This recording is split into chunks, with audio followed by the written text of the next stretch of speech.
answer our questions.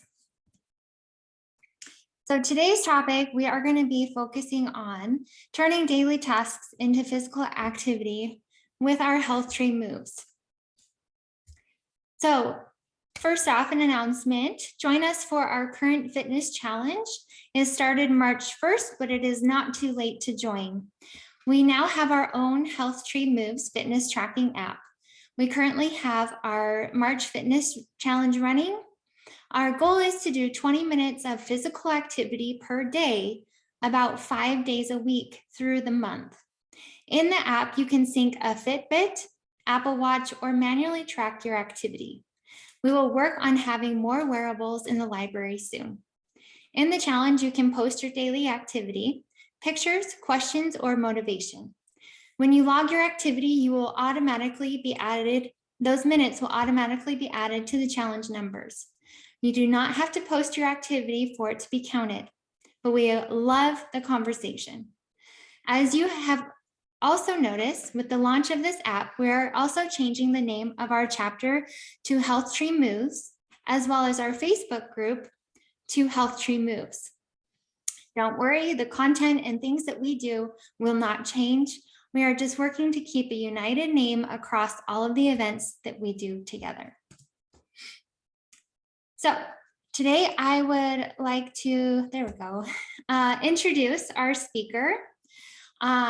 Peggy Scott is going to be our Master Gardener coming to talk to us today.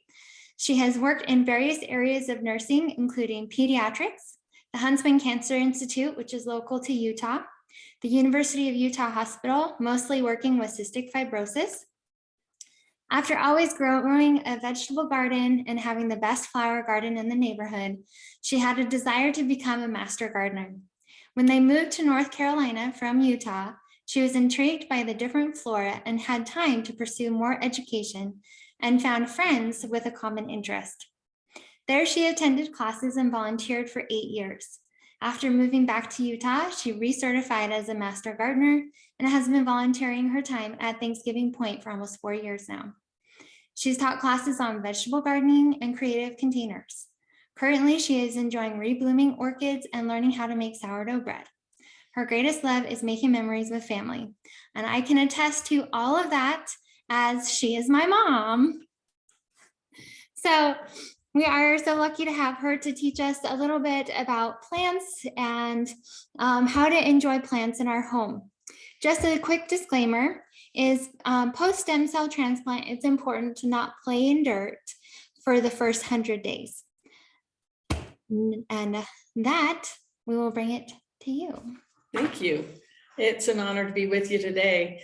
And looking out my window, I see quite a bit of snow falling on this beautiful spring snowy day. And it's hard to think about going outside to garden. And so we're going to talk about houseplants. And if you have questions afterwards about outside planting, I'm happy to answer any questions you have. Today, I want to tell you a little bit about some studies that have been done. Healthline organization reported studies that have found that houseplants have great benefits. They can help to reduce stress, improve concentration, increase feelings of well-being, and add beauty to any room, spark creativity, speed recovery from illness and surgery, and improve the quality of indoor air. Many plants absorb toxins and carbon dioxide and emit oxygen, creating a much healthier environment. You and I are all familiar with the feelings of joy that come to us when a loved one sends us flowers, and it's one of the purest forms of communication, of affection and appreciation.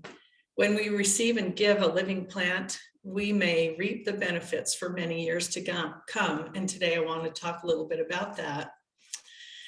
Many plants are relatively simple to care for, and I would like to give you a few pointers to ensure a successful plant ownership. When circumstances prevent us from the satisfaction of serving others, or that our own self-care may be difficult, we may find that caring for a plant can be a substitute and promote contentment. Some plants need regular trimming and care. And when we prune spent branches or stalks, it's a good reminder that we need to let go of things that keep us from thriving. Repotting a plant that becomes too large for its pot is also a reminder that we're growing from life's experiences, and we can take a moment and reflect on the growth that we have had and the good things in our lives. When we get an orchid to rebloom, it's a reminder that we must be patient and take care, and that we too can blossom. So today I'd like to talk about two popular inside house plants, and for very different reasons: snake plant and orchids. The snake plant is also called Sansevieria, and that is the Latin name, but a lot of people call it a mother-in-law tongue. And this is one right here. Snake plant gets the prize for being the most durable and tolerant plant because it doesn't have any special light needs, and it's pretty drought tolerant. In fact, it doesn't love being really wet, so you can go a couple of weeks without watering it, it'll be fine. They do like to be dried out before watering, and it's important to buy one that's potted in good soil, and then you can pretty much ignore it. It's a great plant. There's a lot of different sizes and shapes. This one is the tall mother-in-law tongue, and it is called that because of the sharp edges like a sword. And I would like to think that I'm a better mother-in-law than that, but that is how it got its name. And I've got my little There we go. Oh, Stop the share. Okay. This great. way everyone can see more of the plant and what you're doing with Okay, it. so right here I have this wonderful tool that is it's a soil knife, and when I go in here I can actually go down and very easily cut off one and pull it out and repot it, so that you can have fun making new plants out of a plant that you can share with other people. And of course, that one is one you would want to wait to do when you're not restricted as to getting into the dirt.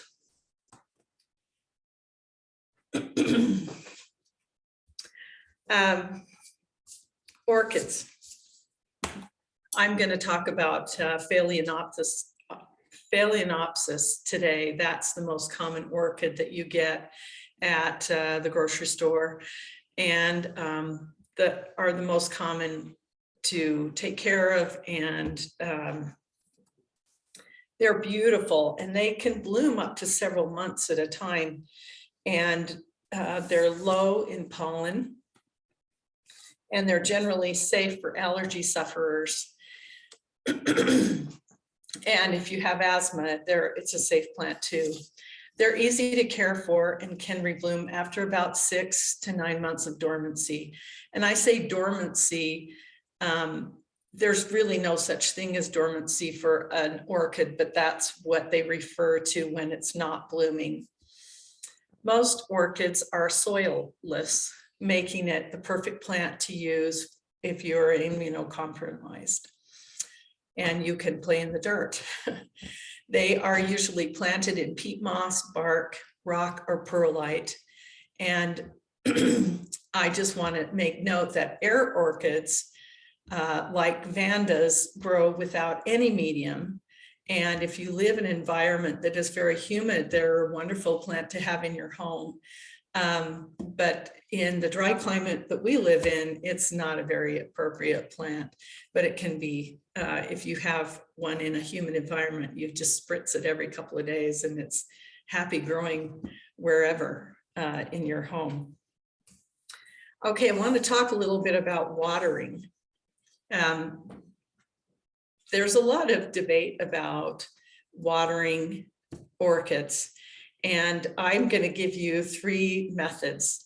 The best practice, which the Orchid Society would tell you to do, would be to soak your orchid. So you would put it in a bowl, and you would take your orchid and you would put it in a bowl, and you just leave it in there, a bowl that's filled with water, for up to 30 minutes. And then you take it out and put it in your pot. Now, double potting is really a must for orchids, so that there can be good drainage into another pot that's not going to drain onto your countertop or your table or wherever you have it. So does this container have holes on the bottom? It does, but not as many as this container has a lot of holes, and that's a better container. And even better than these are the ones that have slits in the sides. So I can drain out the sides. The slits in the sides provide air. Air is really important to promoting growth of the roots of an orchid. Most plants don't want exposure to air, but orchids do.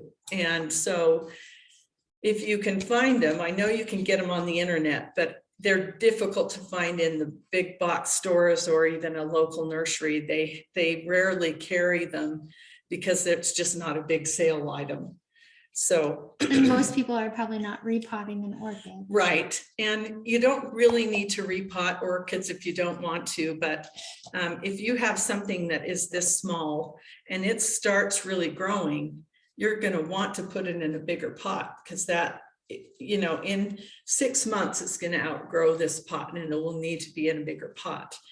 And you go to a pot that's just barely bigger. If you go to a really huge pot, that is detrimental to the plant. You need to gradually get into bigger pots. Okay. And we can talk about that a little bit more in a minute. So we talked about soaking it from underneath and for 20 minutes to a half hour, and then putting it into your pot. Another way to do it is to take it out and just run it under tap water until it drains, and then you can leave it draining for a while, and then you put it back in your pot. The last thing an orchid wants is to have wet feet. They really dislike hanging out in water for the bottoms of their roots. So that's an important aspect. And then the lazy way, which I have to admit, I've kind of liked this way, and no real orchid grower would do this, because orchids are a tropical plant. And so to use ice cubes sounds very counterintuitive, but I will say that they work really well. And you can do 4 ice cubes in a pot about this size. And if you have, and this is an important point, is that if it has sphagnum moss on top of the plant, you could put the ice cubes on the moss and not damage the roots. Ice cubes directly on the roots could be damaging, but if you put them on top, then the cold will not bother the plant. Well, I'm getting caught in the flower. So that's an important aspect of using the ice cubes for watering. Okay. How often do you do those watering? Okay, thanks for mentioning that.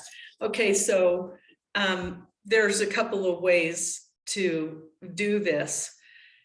Most of the time I water once a week, and I just, water every Saturday or every Monday or whatever.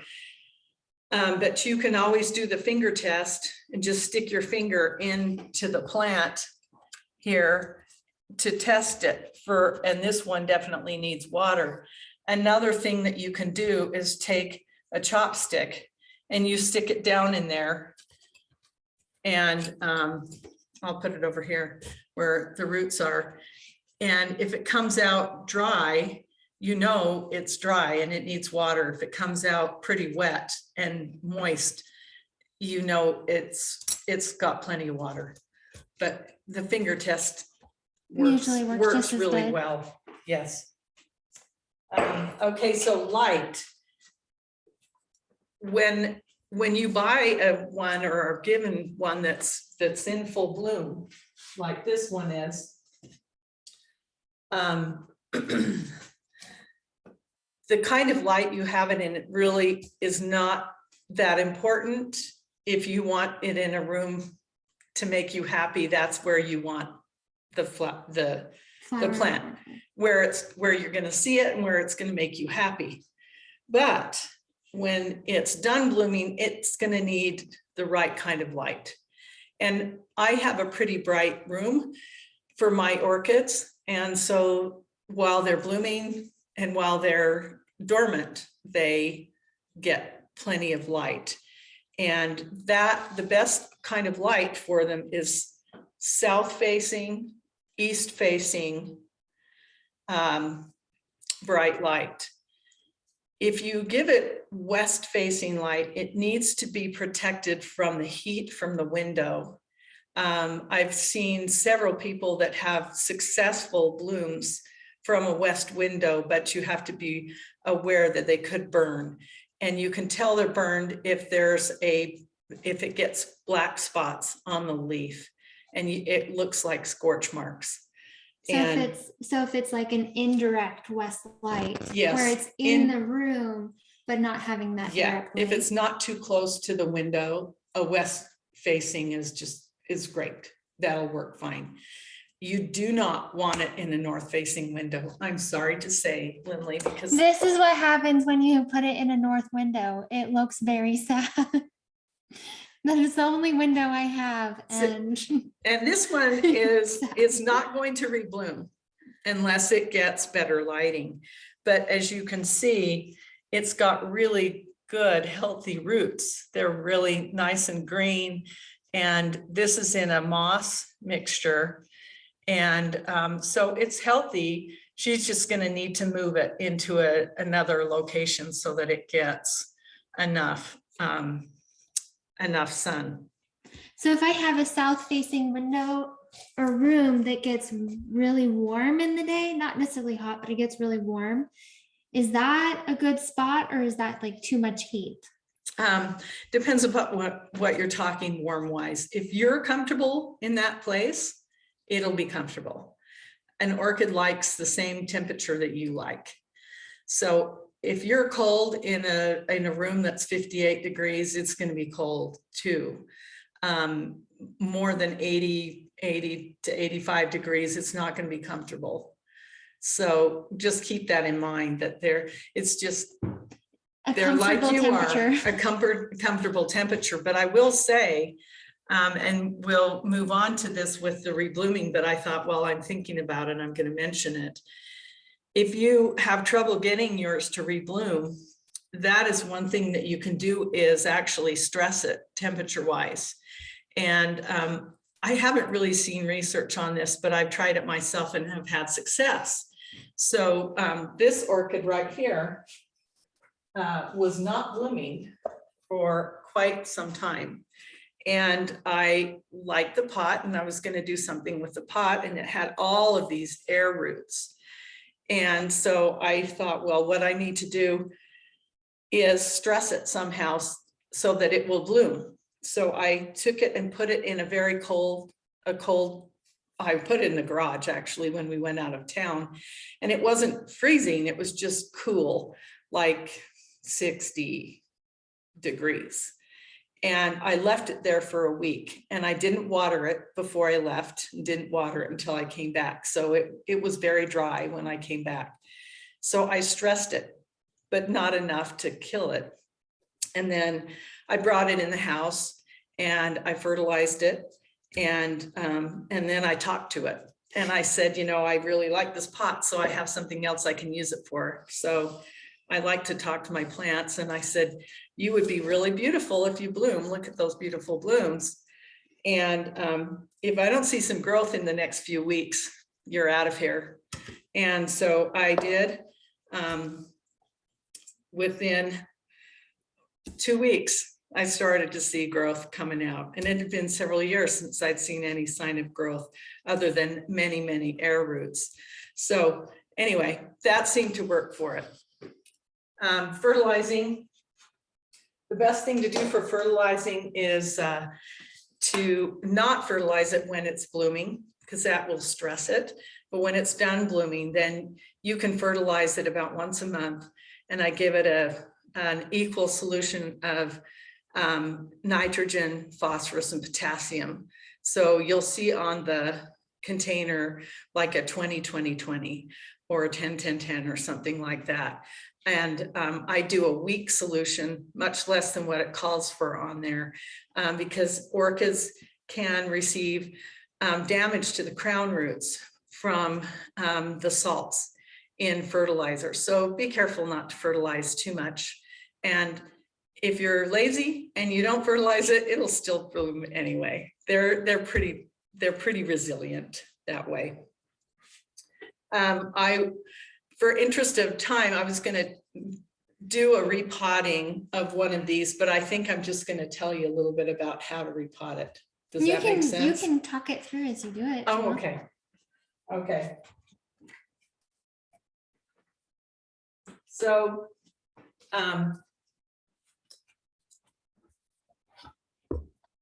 it definitely has grown out of this container. And so what I would do is, first of all, you put on gloves. But I kind of like getting my hands dirty, so it doesn't matter to me. And you take it out of the plastic and you'll see all these roots. And this has had too much water. So those roots are not healthy. So I would cut all the roots that are looking scraggly and sloppy and wet like this, and spread them out.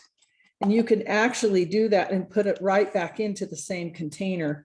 This container has been washed and is very clean. And it, as I showed you before, it has a lot of drainage holes in it.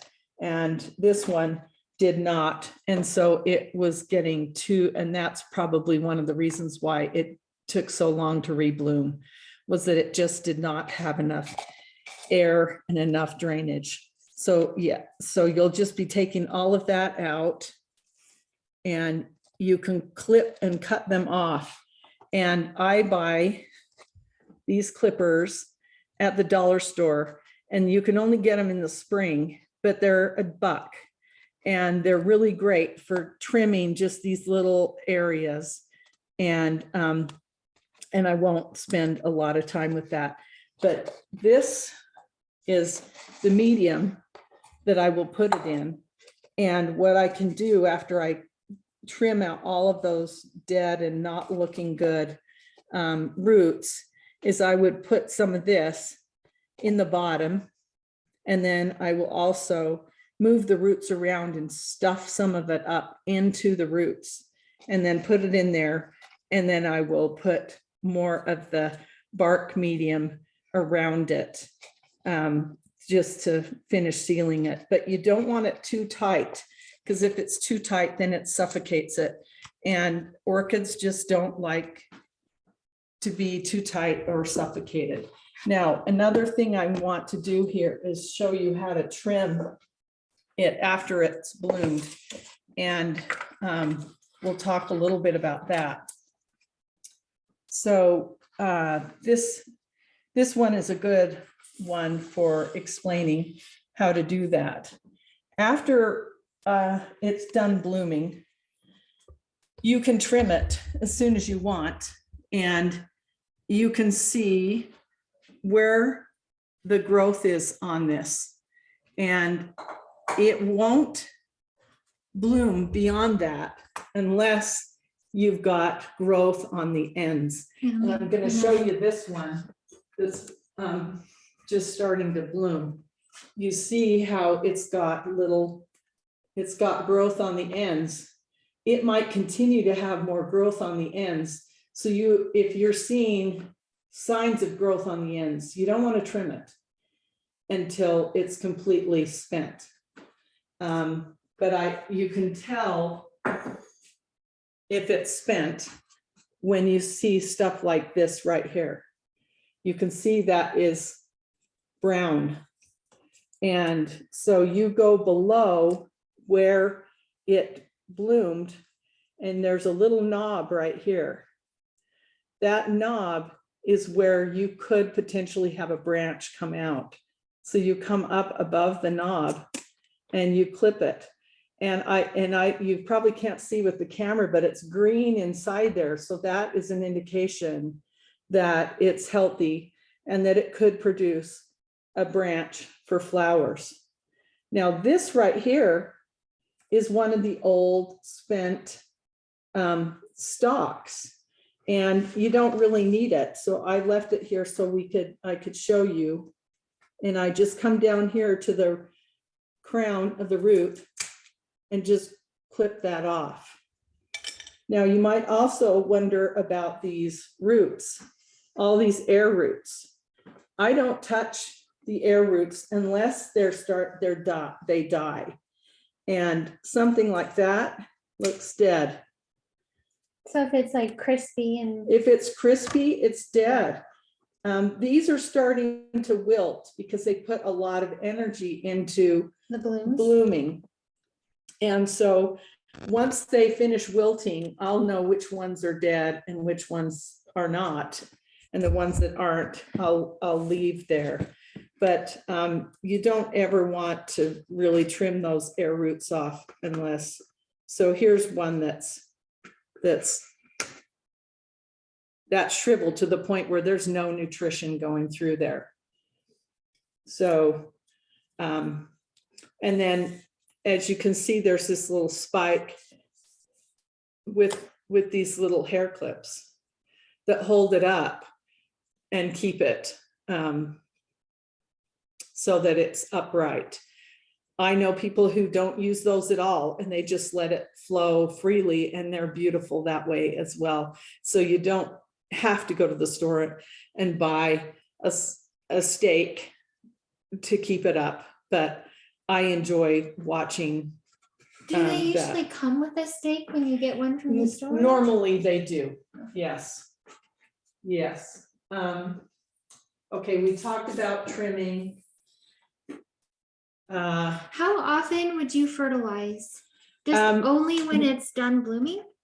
I don't fertilize it when it's blooming. So when it's done, then I'll fertilize it about once a month until it starts to bloom again. Okay, so it's not just one time during the dormant, it's once a month. Right. Okay. And you can buy special orchid fertilizer, but you don't really need to. You can use a pretty standard fertilizer as long as it's pretty equal on the NPK aspects of it. And I'll send that out with these slides so that everyone has information on exactly what type of things to look for in fertilizers. Yeah. Okay. Yeah. Orchids can get bugs. I've never had one that was buggy, but if they do, it would be mealybugs or aphids.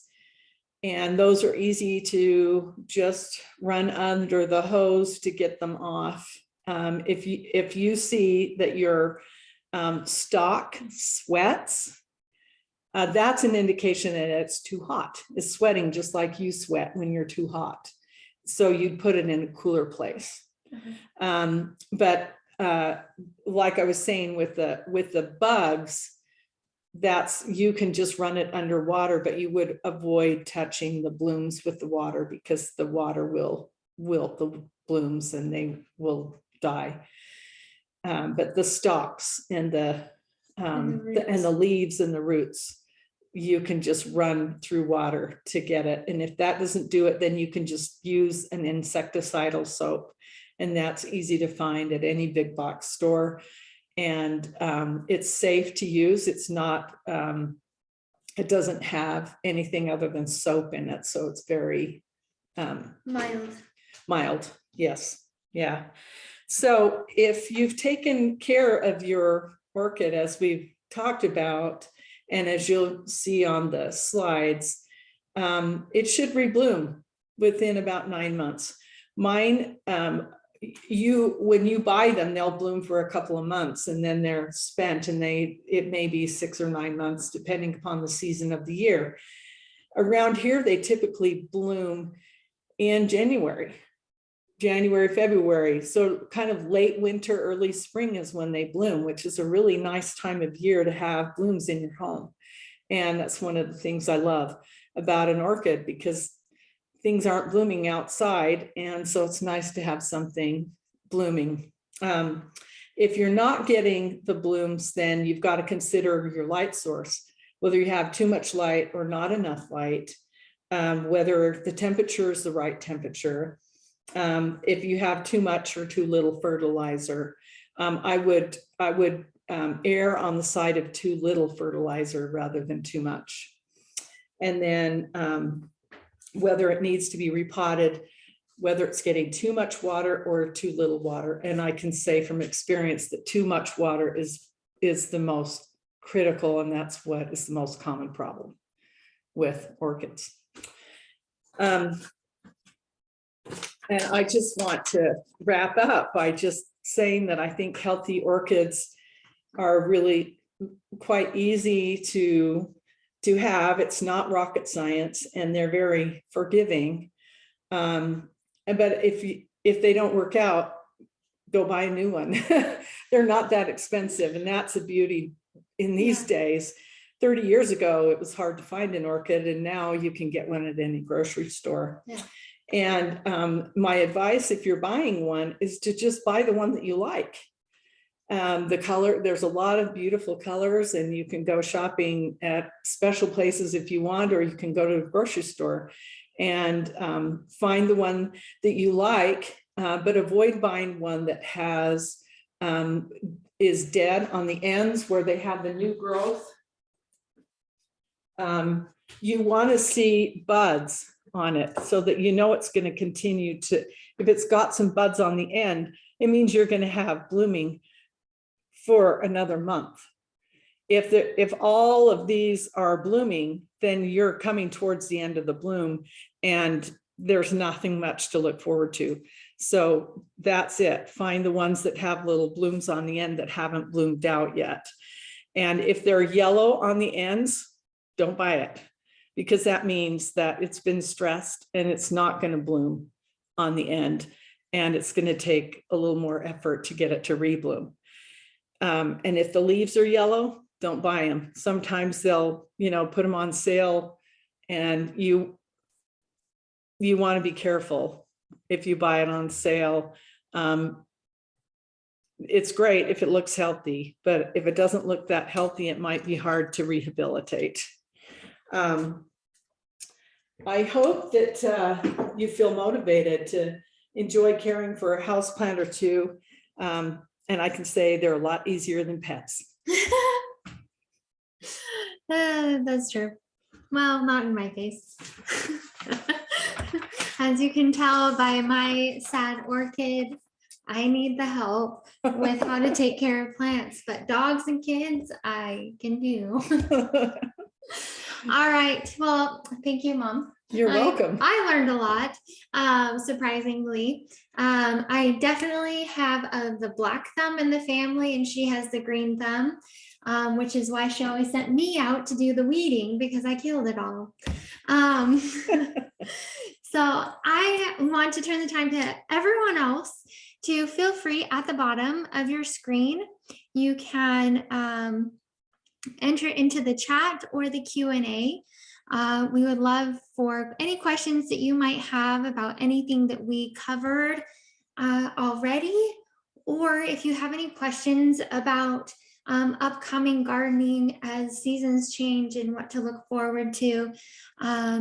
So feel free to enter those questions into the Q&A. I am just going to reiterate that we do have our myeloma fitness challenge going on this month. So if you're not part of it, make sure you are part of it. Okay, so we have a question. I've seen apps that tell you how to take care of your plant. Are those worth it and are they accurate? If they're charging you, you don't really need to pay for the information because there's a lot of information that's free on the internet. There are a lot of really great YouTube videos, and what I would do is see how many people have been watching their videos. That's a good indication of whether they're a reliable source for the information. And there are a lot of people that are experts just because they've been doing it. But if they have a certification of some kind, that would be helpful too. And I don't have a specific app to tell you about. I use several different apps and several different websites, but I have found that anytime I use a university website, it has an edu in the website. Those are very reliable. And so I would feel very comfortable using those university websites. If you know of an extension service for your state, those are really good, reliable sources. Yeah, so to kind of reiterate, so she did her Master Gardener certification originally in North Carolina. The flora, the environment, the way things grow is different there than from Utah, where she originally started gardening.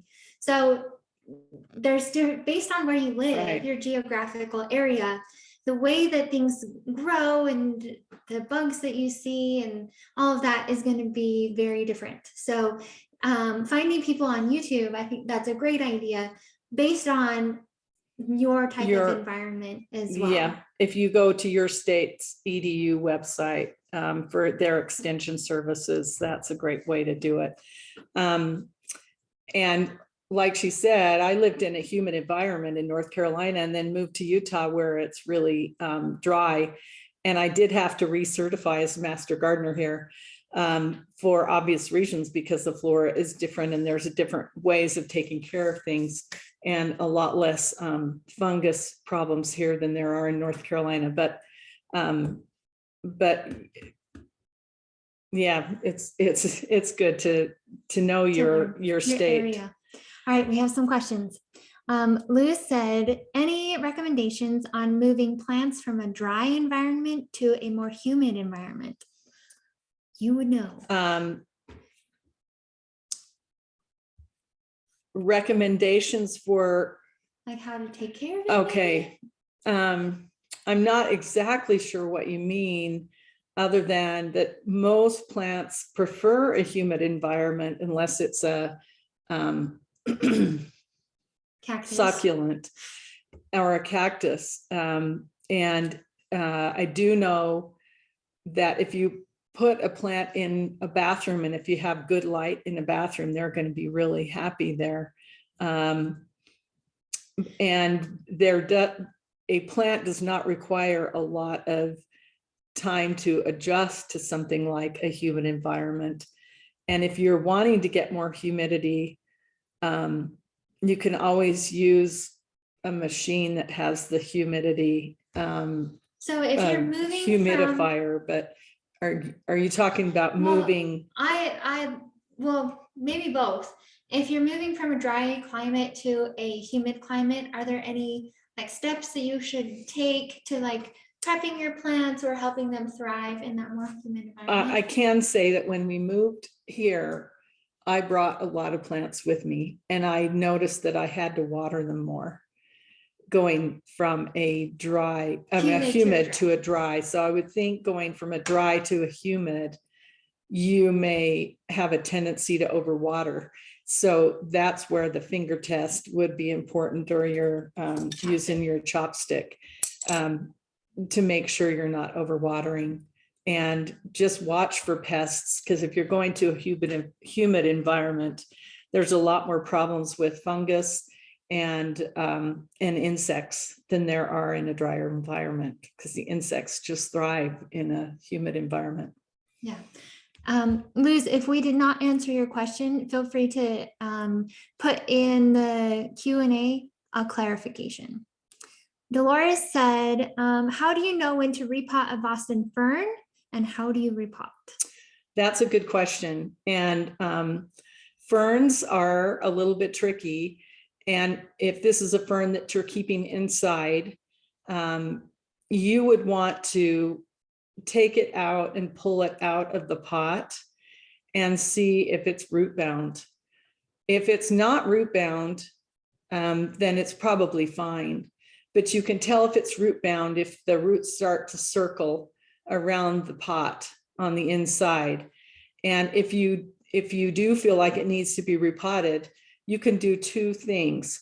You can go to a pot that's bigger than the one you have and just you take the roots and just cut. I kind of pull them apart with my hands, and then I'll cut into the roots a little bit to just break up the cycle of circling or whatever it's doing if it's root bound. And you don't have to be too careful with roots when you're repotting. You want to be able to kind of break them up and make them stressed a little bit so that they'll look to the new soil to establish themselves. And so then you could put it back if you can actually take a knife and cut them off and put it back in the same pot with some new soil in there, if you want to do it that way. And if you want a bigger pot, then go for a bigger pot. It's going to be a little bit happier that way, but you can do that. Eloise said, serendipity, my mother passed away last week and I have 2 beautiful orchids from her service. Grateful for the advice to keep them alive in her honor. I'm sorry about your loss, and I hope that you can have continued blooms, because that will be a constant reminder of your mother and her life.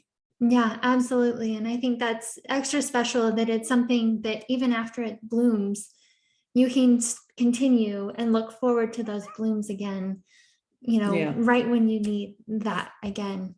Absolutely. Dawn asked, how do you become a master gardener? Oh, that's a good question. Being a master gardener is a wonderful thing. A master gardener is a volunteer organization, and it is generated through if you live in the United States, it is through your state extension service, and there's always a university that is designated as a extension service for your state. So what you would need to do is to go online and Google extension services for whatever state you live in, and then that will come up with the contact information. And what is involved is that you take a series of classes, and every state is different in their requirements. You take tests and you study, and you learn all about the plant biology, and you learn about pruning, and you learn about soils and every kind of plant. It's just a wonderful opportunity to learn and grow. And if you've had illness, it is like therapy. And I have many friends who've had cancer and become master gardeners after their cancer, because number one, they find a social network, because we volunteer together. And I volunteer weekly at Thanksgiving Point, which is near our home. And they have a Ashton Gardens, which is a 54-acre beautiful gardens that has a really special tulip festival in the spring. And we plant 500,000 tulips for that. And it's just a wonderful opportunity to share and to socialize and to heal. And when I see people weekly, I do some education there. And I always tell them that this time working there and volunteering is therapy for me. And my friends who've had cancer, very much so, and it's really contributed to their healing. And they have expressed that to me over and over. What a wonderful way for them to heal. And so I would highly recommend it. And I hope that you can find a community to volunteer with in your community. And if the university is not in your city, they have extension services that are in your city or near your city. I hope I answered your question. And I can get those resources on how to find that information, and we will send that out in the email with the slides so that you have all the resources of how to look for those things and how to find master gardeners, whether it's finding those people in your area to learn from them, as well as how to become that. And I can definitely say we have visited her, my daughter and I, at the Tulip Festival when she's explaining about all of the tulips, and it's definitely a fun experience, and it's fun for my daughter to learn that, because I did not get the green thumb from her, and it skipped a generation, and my daughter loves plants and loves playing in the dirt and doing all that. So it's definitely a fun thing to see our kids learning and growing about plants as well, because it seems like a rare thing these days. And Lou said yes, she's moving to a new city. Okay. So good luck with that. And that's an opportunity for new growth and new opportunities, and I wish you well. And I will say most of my indoor plants, all of my indoor plants survived the move, although a moving company will not move plants for you, so you have to take them yourself if you're driving. And so I had a whole car full of plants, and I had some that I brought to plant outside, and they did not love the move from humidity to dry. So very few of them survived. But anyway, I wish you luck with that. Yeah, I can attest that moving to a humid climate, your plants will thrive and be happy. Her garden was gorgeous in North Carolina. It is gorgeous here too. It was definitely more green in North Carolina, but she always has a ton of plants. And in growing up, our house always had the most beautiful gardens. In the backyard, in the front yard, everyone knew which house was ours. You just said it was the one with the garden, and they knew which house was ours because it always had the most beautiful flowers. Thank you. So everything she says, I know that it is legitimate, and I can attest to it all. Anyway, so we are going to end unless anyone has any more questions. I'm going to share my screen again. All right, so I will send out these slides with this information on about orchids, about the snake plant, and how you can do all of that. So our next HealthTree Moves event is going to be April 6th. Come ready to try some Pilates with me. We will try some new movements and work to adapt and modify based on all of our abilities. So it'll be a fun experience to learn how to strengthen your core and your back while modifying and adapting and working hard. You may be interested in other Myeloma Crowd community events that we have coming up. The link to sign up for any of those events and even more I have not mentioned today is found at the bottom of the slide and will be sent out at the follow-up email within 48 hours of the completion. Those events we have coming up are on Thursday, March 10th at 6:30 p.m. Eastern in the Northeast Myeloma Community Chapter. Tuesday, March 15th at 5 p.m. Eastern, the Relapsed and Refractory for Myeloma chapter using daratumumab to treat high-risk myeloma patients. I'm sorry, it is the screen's small, and so I apologize for me butchering that. Wednesday, March 16th at 1 p.m. Mountain, the Mountain West Myeloma Chapter, A Story of Hope with myeloma patient Jim Bond, which we have had on here. He is amazing and has quite the story to share. So if you missed him when we did it last year for Muscles for Myeloma, I hope you can catch that one as well. He has quite the story. He's got quite the name too, Yes, James he Bond. does. Yes. As always, I would like to thank our sponsors without whom this would not have been possible. Bristol Myers Squibb, Amgen Oncology, Genentech, Adaptive Biotechnologies, Sanofi, Janssen Oncology, Karyopharm Therapeutics, Takeda Oncology, and AbbVie. And thank you for helping us build a strong myeloma crowd community. I appreciate you and hope you all have a great rest of your day.